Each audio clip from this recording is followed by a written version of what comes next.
Abroad education system ആണോ Indian education system ആണോ better? നിങ്ങളുടെ ഒപ്പീനിയൻസ് നിങ്ങൾ താഴെ കമന്റ് ചെയ്യണം.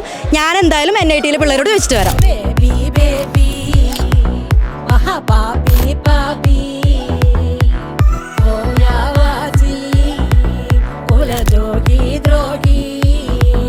Abroad education system or Indian education system? Abroad education system or Indian education system? Both. രണ്ടും അതിൻ്റെതായിട്ടുള്ള രീതിയിലൊന്നല്ല. ഓരോരുത്തരുടെ ചിന്താഗതി ആസ്പദമാക്കി ഇരിക്കുന്ന ഒരു കാര്യമാണ്. എനിക്ക് തോന്നിയത് ഇന്ത്യൻ എഡ്യൂക്കേഷനിൽ സ്കിൽ ഡെവലപ്മെൻറ്റ് അല്ലെങ്കിൽ ബുക്കിഷ് നോളജ് കൂടുതൽ പോലെ തോന്നിയിട്ടുണ്ട്. അപ്പോൾ കുറച്ചൊരു സ്കിൽ ഡെവലപ്മെൻറ്റ് അബ്രോഡിലാണ് തോന്നിയിരിക്കുന്നത്. നമ്മുടെ ഇന്ത്യനെക്കാട്ടും ബെറ്റർ ആണെന്ന് തോന്നിയിട്ടുണ്ട്. നമ്മളെ നിലവിലെ സിസ്റ്റം വെച്ചിട്ടാണെങ്കിൽ കൂടുതൽ പേരും പറയുന്ന അബ്രോഡാണ് നല്ലതെന്നാണ്. പക്ഷെ അബ്രോഡ് നിന്ന് നമ്മൾ ചെയ്യുമ്പോഴും നമ്മൾ വേറൊരു സ്ഥലത്ത് പോകുമ്പോൾ എപ്പോഴും നമ്മളവിടെ രണ്ടാം നിര പൗരന്മാർ തന്നെ ആയിരിക്കും. ഇവിടുത്തെ കുറച്ച് സിസ്റ്റത്തിന് വ്യത്യാസമുണ്ടല്ലോ. ഇവിടെ കാഴ്ചപ്പാട് അവിടുത്തെ കാഴ്ചപ്പാട് വ്യത്യാസം. എബ്രോഡിൽ ഞാൻ എനിക്ക് പരിചയമില്ലല്ലോ, ഇന്ത്യയിലാണ് പരിചയം, അതുകൊണ്ടാണ്.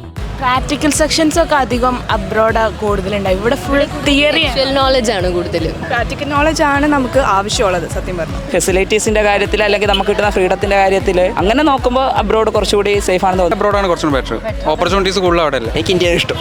പ്രാക്ടിക്കൽ സ്കിൽസ് എന്ന് വെച്ച് കഴിഞ്ഞാൽ അത് നമുക്ക് നമ്മളെ തന്നെ വളർത്തുന്ന ഒരു സംഭവം. നല്ല രീതിയിൽ അതൊക്കെ സ്കിൽ ബേസ് നോക്കുവാണെങ്കിൽ അബ്രോഡ് ബേസ് ആണ് കുറച്ചും കൂടെ ബെറ്റർ ആയിട്ട്. കാരണം അവരുടെ സ്കിൽ എങ്ങനെയാണോ അത് ഡെവലപ്പ് ചെയ്യാനാണ് കുറച്ചും കൂടെ നോക്കുന്നത്. Abroad education system or Indian education system? Indian education system. Skills അങ്ങനത്തെ കാര്യത്തിലൊക്കെ ഏറ്റവും നല്ലത് എബ്രോഡ് തന്നെ. അബ്രോഡ്. അതെന്താ അങ്ങനെ പറയുന്നത്? ഇന്ത്യയിൽ കുറെ ഡെവലപ്പ് ആവുന്നില്ല, ഡെവലപ്പായി വരുന്നതുള്ളൂ ഇന്ത്യയിൽ. അതുകൊണ്ടാണ് ഞാൻ എബ്രോഡ് ചൂസ് ചെയ്യുന്നത്. സ്കിൽ ഓറിയൻറ്റഡ് ആണ് അവർ പഠിപ്പിക്കണം. ഇന്ത്യയിൽ ഇപ്പോഴാണ് നമ്മൾ അഡോപ്റ്റ് ചെയ്ത് തുടങ്ങിയിട്ടുള്ളത്. ആ പാറ്റേൺ മാറാൻ കുറച്ച് ദിവസങ്ങളായാലും നമുക്ക് അവരെ പോലെ കുറച്ചും കൂടി എഫക്റ്റീവായിട്ട് ചെയ്ത് കൊണ്ടുവരാൻ പറ്റുന്നുള്ളൂ. പക്ഷേ ഇപ്പോഴും 2024 ആയിട്ട് അല്ലെങ്കിൽ 2025 എത്തിക്കുമ്പോഴും ബേസിക് കമ്പ്യൂട്ടർ നോളജ് പോലും ഇല്ലാത്ത 10ലും +1ലും പഠിക്കുന്ന കുട്ടികൾ ഒരുപാടുണ്ട്. ഇവിടെ എന്ന് പറഞ്ഞാൽ ഇച്ചിരി കൂടെ എന്താ പറയുക, അപ്ഡേറ്റഡ് ആവാത്തൊരു സ്റ്റൈലുള്ള ഇതാണ്.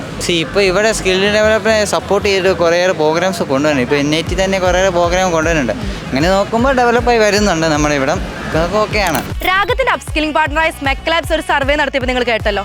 എല്ലാവരും സ്കില്ലിന്റെ ഇമ്പോർട്ടൻസിനെ കുറിച്ചാണ് പറഞ്ഞത്. കഴിഞ്ഞ 24 വർഷമായി സ്കിൽ ട്രെയിനിങ്ങും ജോബ് ഓപ്പർച്യൂണിറ്റീസും BTech ഡിഗ്രി ഡിപ്ലോമ സ്റ്റുഡൻസിന് ഇന്ത്യയിലും വിദേശത്തും നൽകി വരുന്ന കേന്ദ്ര സർക്കാരിന്റെ NSDC ഡയറക്ട് ട്രെയിനിങ് പാർട്ണറാണ് സ്മെക്ക് ലാബ്സ്. ഒരു നല്ല കരിയർ ആണോ നിങ്ങളുടെ ലക്ഷ്യം? എങ്കിൽ SMEC labs is your right choice.